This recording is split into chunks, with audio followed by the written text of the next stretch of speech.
ما شاء الله لا حول ولا قوة إلا بالله العلي العظيم. أعوذ بالله من الشيطان الرجيم.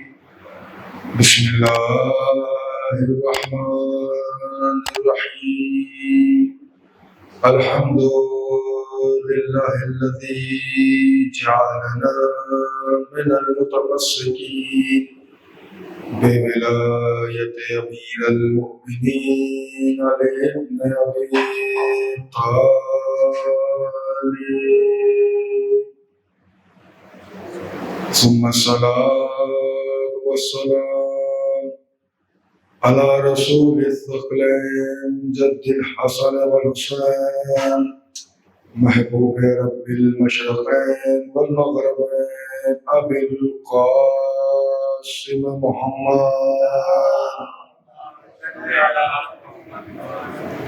رب اشرح لي صدري ويسر لي أمري واحلل عقدة من لساني يفقهوا قولي. أما بعد فقد قال الله تعالى وتبارك في كتابه الكريم والفرقان الحميد وهو أصدق الصادقين وقوله الحق بالحق.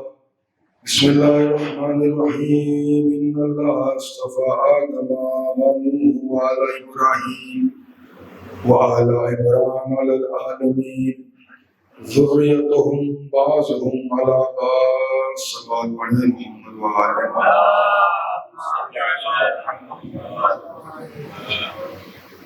موزی سامعین، برادران ایمانی، ماتمداران ابا عبداللہ الحسین علیہ السلام، اس برس کے عشرہ محرم کا اختتام قریب ہے۔ چاند رات سے ہم نے اپنے گھروں میں صف عزا بچھائی اور سیدہ کو اپنے گھر مہمان رکھا۔ عزیزان محترم، دنیا میں بہت سے منصب، بہت سے عہدے ہیں، لیکن جتنا بڑا عہدہ ایک عزادار کا ہے اتنا بڑا عہدہ دنیا کا کوئی نہیں۔ دنیا کے بہت سے منصب ہیں، بہت سے عہدے ہیں، لیکن جو عہدہ عزادار ہے وہ دنیا میں کسی کے پاس نہیں ہے۔ کیونکہ دنیا کے جتنے بھی عہدے ہیں وہ عہدے چاہے جتنے بڑے کیوں نہ ہوں، اپنے گھر میں سیدہ کو مہمان نہیں بلا سکتے۔ سیدہ کو مہمان صرف عزادار بلا سکتا ہے۔ ہم نے اپنے عزا خانے سجائے، سیدہ مہمان ہو کے ہمارے یہاں آ گئی۔ ہم اس حسین ابن علی کا غم منا رہے تھے جس نے ایک روز میں خدا کے دین کو کربلا میں ایسے بچایا کہ قیامت تک اب اس پہ آنچ نہیں آ سکتی۔ کسی شاعر کا بہت اچھا شعر ہے کہ اسلام زندہ ہوتا ہے ہر کربلا کے بعد۔ مجھے نہیں پتا کتنی کربلا ہیں، لیکن یہ ہے کہ اسلام زندہ ہوتا ہے صرف کربلا کے بعد، صرف کربلا کے بعد، ہر کربلا کے بعد نہیں، صرف کربلا کے بعد زندہ ہوا ہے اسلام۔ اسلام اگر زندہ ہوا ہے تو پھر اسلام مرا کب تھا؟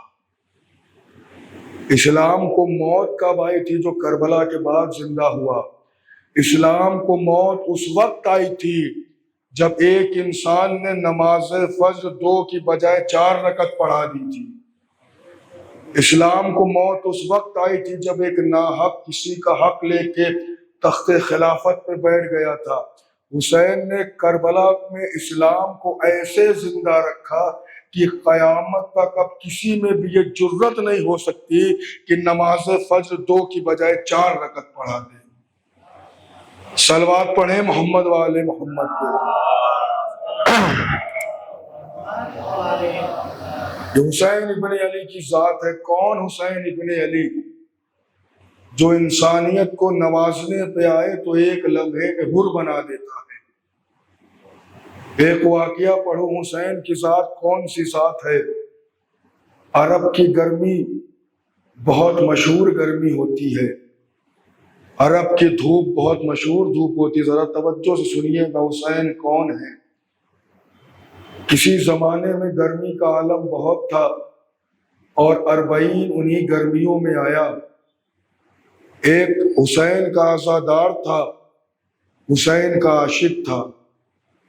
اس کی یہ تمنا تھی کہ میں حسین کے عزاداروں کے لیے کچھ انتظام کروں، کچھ اہتمام کروں، لیکن مالی حالات اتنے تنگ تھے کہ وہ حسین کے 40 پہ آئے ہوئے زائروں کے لیے پانی کا بھی انتظام نہیں کر سکتا۔ مالی حالات بہت تنگ تھے، لیکن دل میں جذبہ تھا کہ حسین کے عزادار کے لیے کچھ کرنا ہے۔ غور سے سنیے گا عزیزو، حسین کے عزادار کے لیے کچھ کرنا ہے۔ مالی حالات اجازت نہیں دے رہے تھے کہ کچھ کرے۔ 40 کا سفر نجف سے لے کے کربلا تک لوگ پیدل جاتے ہیں، 80 سے 90 کلومیٹر کا سفر ہے۔ وہ دور ایسا تھا کہ اس دور میں نہ تو آج کے طریقے سے موقف کا انتظام ہوتا تھا اور آج کے طریقے سے کچھ انتظام ہو۔ اس نے دیکھا کہ ایک مولانا ہے، صاحب امامہ ہے، عمر میں ضعیف ہے، وہ حسین کے 40 کے سفر کے لیے نجف سے پیدل کربلا کا ارادہ کر کے مشی پہ چلے۔ اس نے کہا کہ میں انہی کی خدمت کرتا ہوں، کیا پتہ اس کے بدلے میں کچھ مجھے مل جائے۔ وہ آقا کہیں بھی رکتے تھے، سفر میں چل کے تھک جاتے تھے تو کہیں بھی رکتے تھے، اور جب سورج کی روشنی ان کے اوپر پڑتی تھی تو وہ آ کے اپنے سے سایہ بنا لیتا تھا تاکہ اس کی سائے سے مولانا کو راحت ملے، اور سورج کی تپش کو اپنے اوپر لیے رہتا تھا۔ پورا 90 کلومیٹر کے سفر میں اس نے یہی کیا۔ جہاں وہ مولانا رکتے تھے وہ وہاں آ کے ان کے اوپر سایہ بن جاتا تھا، اپنے سائے سے انہیں راحت پہنچاتا تھا اور خود سورج کی گرمی جھیلتا تھا۔ اب تاریخ کہتی ہے، راوی لکھنے والا بیان کرتا ہے کہ جب وہ کربلا پہنچا، حرم امام حسین کے دروازے پہ وہ کھڑا ہو گیا۔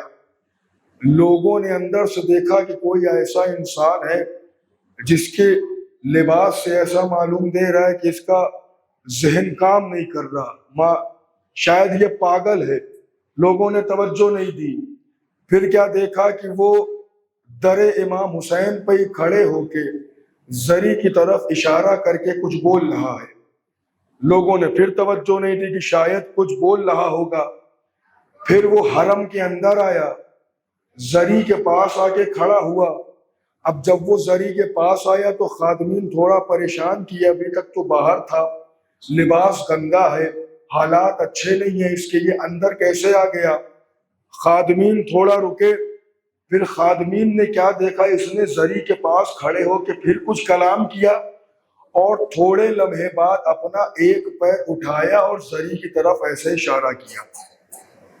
اب جب اس نے اپنا پیر اٹھا کے ایسے زری کی طرف کیا تو خادمین فوراً دوڑ کے اس کو پکڑے اور پکڑ کے اسے باہر لے کے آئے، اور لانے کے بعد کہتے ہیں تجھے زری کا اور حسین کا احترام نہیں ہے، زری کے پاس کھڑا ہو کے اپنا پیر کیوں دکھا رہا ہے؟ وہ کہتا ہے میں اپنی طرف سے کروں تو روکو، میں اپنی طرف سے کروں تو روکو۔ کہا کیا ماجرا ہے؟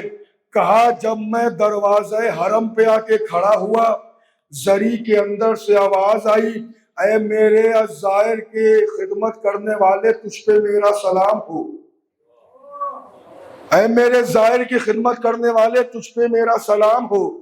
میں نے جواب سلام دیا۔ زری سے پھر آواز آئی، ذرا میرے قریب آنا۔ میں زری کے پاس آیا، زری سے آواز آئی، یہ بتا دوران سفر کتنی مشکلیں جھیلی؟ میں نے کہا مولا کیسی مشکل؟ آپ کے زائر کی خدمت کر رہا تھا، اس میں مشکل کیسی؟ تو اندر سے آواز آئی، تو دوران سفر مشی میں چل رہا تھا، تیرے پیر میں چھالے پڑے ہیں، اپنے پیر کو اٹھا کے دکھا وہ چھالے ہیں کہاں؟ اپنے پیر کو اٹھا کے دکھا وہ چھالے ہیں کہاں؟ وہ کہتا ہے میں نے اندر سے مجھے حکم ہوا تو میں نے اپنے پیر کو اٹھا کے دکھایا، پھر اندر سے آواز آئی تو نے میرے عزادار کی خدمت کی، میں تجھ سے راضی ہو گیا۔ صلوات پڑھے محمد وآل محمد۔ ایک اور صلوات بھیجے محمد وآل محمد۔ کچھ اعلان سماعت فرمانے جس کا حکم ہوا ہے، رات 12 بجے سیکٹر 4 سے زلجنے برآمد ہوگا۔ پہلے مجلس ہوگی، اس کے بعد زلجنے کی برآمدگی ہوگی۔ آپ حضرات سے رات 12 بجے سیکٹر 4 میں شرکت کی گزارش ہے۔ اور دوسرا اعلان سماعت فرما لیں، ٹھیک اسی مجلس کے فوراً بعد جناب سیف صاحب کے دولت قدے پہ مجلس ہے، انہوں نے آپ حضرات سے شرکت کرنے کی گزارش کی ہے۔ مجلس کے فوراً بعد ان کے دولت قدے پہ مجلس ہے، آپ حضرات شریک ہوئیے گا۔ صلوات پڑھے محمد وآل محمد۔ حسین ابن علی کی ذات ہے جو ایک لمحے میں لوگوں کو بدل دیتا۔ حسین کے صدقے میں ہمیں فرش عزا ملی۔ عزیزو، یہ فرش عزا دنیا کا واحد وہ فرش ہے جہاں پہ نہ تو کسی رنگ و نسل کی قید ہے، نہ تو اونچ اور نیچ کی قید ہے۔ حسین نے کہا تم جو کچھ بھی ہو فرش عزا کے باہر ہو، اب یہاں آ گئے تو یہاں عزادار کے نام سے پہچانے جاؤ گے۔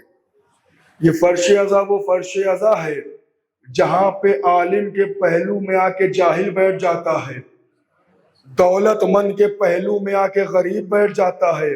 دنیا کی واحد فرش عزا یہ ایسی فرش عزا ہے جہاں پہ آنے کے بعد عالم کو نہ تو اپنے علم پہ غرور ہوتا ہے، نہ تو جاہل کو اپنی جہالت پہ پشیمانی ہوتی ہے۔ یہاں حسین نے جو منصب عطا کر دیا ہم اسی نام سے پہچانے جاتے ہیں۔ کہا دلیل کیا ہے؟ ہم نے کہا سنو دلیل کیا ہے۔ ایک فرشتہ ہے جس کا نام جبرائیل ہے، جو فرشتوں کا سردار ہے۔ ایک روز ان کے در پہ آیا، آنے کے بعد کبھی کہتا ہے میں مسکین ہوں، میں فقیر ہوں، میں غریب ہوں، میں خیاط ہوں۔ میں نے کہا جبرائیل تم تو فرشتوں کے سردار ہو، اس در پہ آئے ہو تو آنے کے بعد اپنا تعارف اپنے منصب سے کراؤ، کہو میں فرشتوں کا سردار ہوں۔ یہ کیوں کہہ رہے ہو میں غریب ہوں، میں فقیر ہوں، میں خیاط ہوں؟ عجب نہیں جبریل آواز دے، یہ در وہ در ہے جہاں اپنا تعارف اپنے عہدوں سے نہیں کرایا جاتا ہے، جو یہ عطا کرتے ہیں اس سے کرایا جاتا ہے۔ صلوات پڑھیں محمد وآل۔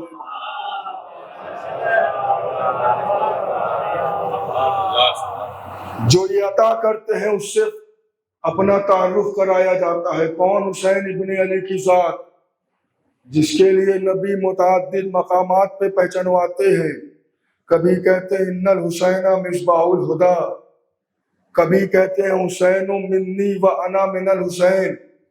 عزیزان محترم، بہت ہی مشہور حدیث ہے، حسین منی و انا من الحسین، میرا حسین مجھ سے ہے، میں حسین سے ہوں۔ یہ بات تو سمجھ میں آتی ہے کہ نواسا نانا سے پہچانا جا رہا ہے، نواسا نانا سے پہچانا جا رہا ہے، یہ بات تو سمجھ میں آ رہی ہے، لیکن نانا نواسے سے پہچانا جائے، یہ بات 10 محرم کے بعد سمجھ میں آئی۔ 10 محرم سے پہلے حسین محمد کے نام سے پہچانے جا رہے ہیں، 10 محرم کے بعد محمد حسین کے نام سے پہچانے جا رہے ہیں۔ اور قرآن کی ایک آیت نے بہت عجیب و غریب طریقے سے نبی کی ایک شان بیان کی۔ اگر قرآن کی آیت بڑھ کے آواز نہ دیتی تو آج یہ تاریخیں لکھنے والا لکھ دیتا کہ نانا تھے، نواسے سے محبت تھی، اسی لیے کہہ دیا یہ نواسا مجھ سے ہے، میں اس سے ہوں۔ نانا تھے، نواسے سے محبت تھی، اسی لیے لکھ دیا یہ مجھ سے ہے، میں اس سے ہوں۔ قرآن کی آیت بڑھ کے آواز دیتی ہے وما محمد الا رسول، محمد کچھ نہیں ہے سوائے رسول کے، محمد نہ کسی کے باپ ہے، نہ کسی کے شوہر ہے، نہ کسی کے نانا ہے، محمد تنہا رسول ہے۔ اب حدیث پڑھیے، اللہ کے رسول نے ارشاد فرمایا حسین منی وانا من الحسین، حسین مجھ سے، میں حسین سے۔ آیت نے اشارہ کیا محمد صرف رسول ہے، یعنی نبی بتانا چاہتے ہیں حسین کی پہچان رسالت سے ہوگی، رسالت کی بقا حسین کی ذات سے ہوگی۔ صلوات پڑھیں محمد والے۔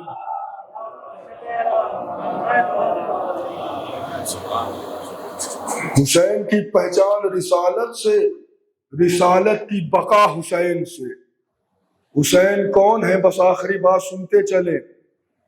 تاریخ کہتی ہے، ایک واقعہ ہے، کچھ افراد تبلیغ کرنے والے ایک شخص کو مارکیٹ میں سبزی لے رہا تھا، اس کو انہوں نے روکا اور روکنے کے بعد کہا کہ ہم فلاں مسجد میں آئے ہیں، ہم دین بیان کر رہے ہیں اور ہم 24 گھنٹے میں دین کی تبلیغ کرتے ہیں، آپ کے پاس وقت ہو تو ہمارے ساتھ چلیں، ہم آپ کو 24 گھنٹے میں دین بتائیں گے۔ جس سے یہ کہہ رہے تھے انہوں نے کہا میرے پاس 24 گھنٹے کا وقت نہیں ہے، ایک لمحے میں دین بتا سکتے ہو تو بتاؤ، ایک لمحے میں دین بتا سکتے ہو تو بتاؤ۔ اب انہوں نے یہ سوچا یہ تو ہاتھ آ نہیں رہا، کہا اب ہم 12 گھنٹے کا ہمارے پاس پیکیج ہے، ہم 12 گھنٹے میں آپ کو دین سکھا دیں گے۔ اس نے کہا 12 گھنٹے کے بھی وقت نہیں ہے میرے پاس، ایک لمحے میں دین سکھا سکتے ہو تو سکھاؤ۔ پھر ان کو لگا کہ ابھی بھی ہاتھ نہیں آ رہا، کہا ہم 1 گھنٹے میں دین سکھا سکتے ہیں، آپ آئیے 1 گھنٹے میں اسلام کی تبلیغ کریں گے، 1 گھنٹے میں دین ہم آپ کو سکھا دیں گے۔ کہنے والے نے کہا 1 گھنٹے کا بھی وقت نہیں ہے، ایک لمحے میں دین سکھا سکتے ہو تو سکھاؤ، اگر 1 لمحے میں دین سکھا سکتے ہو تو میں چلوں، نہیں سکھا سکتے ہو تو بتاؤ۔ وہ کہتا ہے کہ ہم نے بہت سے لوگوں کو دیکھا، بہت سے مبلغ کو دیکھا، لیکن کوئی ایسا نہیں نکلا جو 1 لمحے میں دین بتا دے۔ کسی میں اتنی قوت طاقت نہیں ہے جو 1 لمحے میں دین بتا دے۔ تمہارے پاس ایسا کیا ہے کہ جو 1 لمحے میں دین سیکھ سکتے ہو؟ کہا اگر تم نہیں بتا سکتے تو میں بتاتا ہوں کہ 1 لمحے میں دین کیا ہے۔ کہا کیسے بتاؤ گے؟ کہا اور یہاں سے اجمیر چلتے ہیں، یہاں سے اجمیر چلتے ہیں، اجمیر میں خواجہ غریب کی مزار ہے، خواجہ غریب کی مزار میں ایک شعر لکھا ہے، اس شعر کو پڑھو، 1 لمحے میں پتہ چل جائے گا دین کیا ہے۔ کہا شعر کیا ہے؟ کہا شاست حسین، بادشاہ حسین، دی ہست حسین، دی پناست حسین۔ صلوات پڑھیں محمد والے۔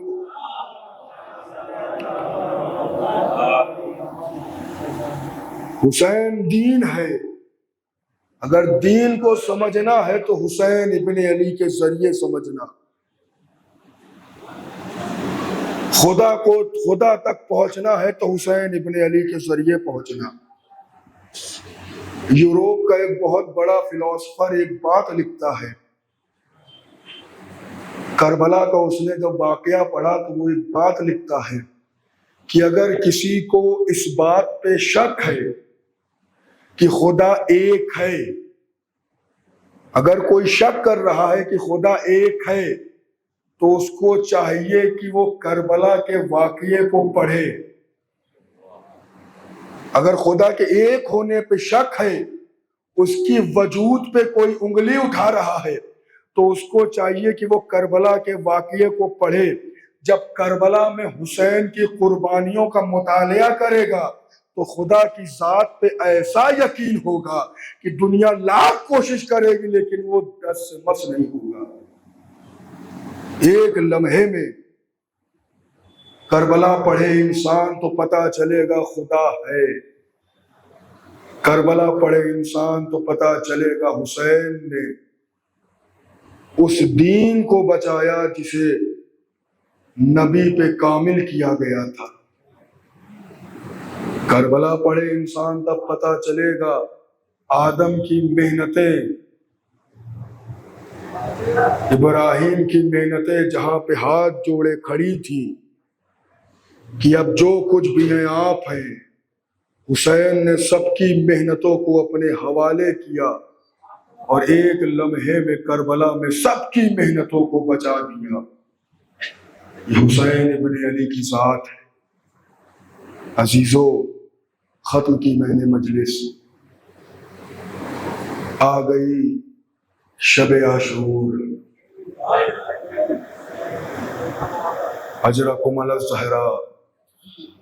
بس میں نے لفظ شب عاشور کہا، آپ کی آوازیں بلند ہو گئی۔ تاریخ کی 2 راتیں ایسی ہیں جن کے درمیان میں سیدہ کا پورا بھرا گھر اجڑ گیا۔ ایک شب عاشور، دوسری شام غریبہ۔ انہی 2 راتوں کے درمیان کہا تمہیں لگتا ہے کہ اس کے بہانے میں پانی پی لوں گا، لو اس کو کربلا کی ریت پہ رکھے دیتا ہوں۔ حمید کہتا ہے جیسے ہی حسین نے اصغر کو کربلا کی ریت پہ رکھا تو اصغر ایسے لگ رہے تھے جیسے کوئی مچھلی پانی سے باہر آ گئی ہو۔ اجرکم علی الزہرا، حسین نے علی اصغر کو اٹھایا۔ حمید کہتا ہے جب اٹھایا ہے اصغر کو تو کربلا کی گرم ریت کی وجہ سے اکبر کی اصغر کی پشت پہ چھالے نکل آئے۔ حسین نے کہا اصغر، حجت خدا کے بیٹے ہو، حجت تمام کرو۔ اصغر نے سوکھی ہوئی زبان اپنے لبوں پہ پھیرا۔ زبان پھیرنا تھا کہ فوج میں کوہرام مچ گیا۔ پسر سعد کو معلوم ہوا کہ معاملہ پلٹ جائے گا۔ اس نے کہا اینا ہرملہ، حسین کے کلام کو منقطع کر۔ عزیزو سنو، ہرملہ نے تیر نکالا، چلانا چاہتا ہے، ہاتھ کانپ گئے، تیر چھوٹ گیا۔ پھر چلانا چاہتا ہے، ہاتھ کانپ گئے، تیر چھوٹ گیا۔ عمر سعد کہتا ہے ہرملہ تو بہت بڑا تیر انداز تھا، تیرا ہاتھ کیوں کانپ رہا ہے؟ ہرملہ کہتا ہے پسر سعد، جب بھی میں تیر چلانا چاہتا ہوں حسین کی پشت میں خیمے پہ ایک بیوی نظر آتی ہے، وہ کہتی ہے ہرملہ ارے تیر بڑا ہے، میرا بچہ چھوٹا۔ اجرکم علی الزہرا، عمر سعد کہتا ہرملہ کچھ نہ دیکھ، بس تیر چھوڑ دے۔ ادھر رباب نے دیکھا یہ تیر تو وہ ہے جس سے جانوروں کا شکار کیا جاتا ہے۔ رباب نے کہا بیٹا تمہارا بابا صبح سے لاشیں لا لا کے تھک گیا ہے، تیر بڑا ہے، بابا کو زخم نہ لگنے پائے۔ راوی کہتا ہے تیر چلا، اصغر کے گلے کو چھیدتا ہوا حسین کے بازو میں لگا۔ اصغر نے کہا اماں مجھے معاف کر دینا، تیر بڑا، تیرے بیٹے کا گلا چھوٹا۔ اجرکم علی الزہرا، ابھی کل روز عاشورہ ہے نا، اعمال کریں گے۔ اعمال عاشورہ میں آپ 7 قدم آگے 7 قدم پیچھے آتے ہیں، انا للہ و انا الیہ راجعون کہتے ہوئے حسین نے اصغر کے لاشے کو ہاتھ پہ لیا۔ اب باپ ہیں، حسین پریشان کہ اب میں کیسے جا کے رباب کو اصغر دوں گا۔ حسین 7 قدم آگے بڑھتے ہیں، پھر 7 قدم پیچھے ہوتے ہیں۔ حسین نے ابا کے دامن میں اصغر کو چھپایا۔ جب خیمے میں پہنچے سکینہ نے کہا بابا کیا اصغر کو پانی پلا لائے، اصغر کو پانی پلا لائے۔ اب چوبا کا دامن ہٹایا، سکینہ نے کہا بابا یہ فرات کا پانی کب سے سرخ ہو گیا۔ حسین نے کہا بیٹی ہرملہ کھاتی تیرے بھائی کا گلا۔ الا لعنت اللہ علی القوم الظالمین۔ ربنا تقبل منا انك انت السميع العليم۔ ماتم حسین۔